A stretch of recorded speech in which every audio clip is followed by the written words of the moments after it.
কোথায় গেল? কে তুমি? আমি একটা জিন। তাড়াতাড়ি কিছু একটা নদীতে ফেল। আমি যদি সেটাকে খুঁজে দিতে না পারি তাহলে আমি তোর গোলাম হয়ে যাব, আর যদি খুঁজে ফেলো তাহলে আমি তোকে খেয়ে ফেলবো। তাহলে আগে একে চান্স দেন, একে কিছু একটা ফেলাইতে বলেন। ফেলাইতে হবে নাকি? ফেলাইতে তো হবেই। আচ্ছা, আমার কাছে একটা সুই আছে, এটা আমি পানিতে ফেলাচ্ছি, তুমি এটাকেই খুঁজে দেখাও।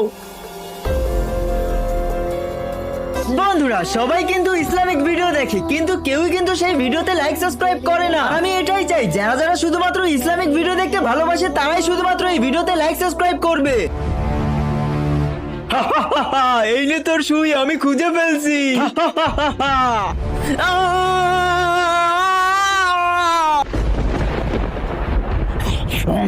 এবার তুই ফেল। আমি না।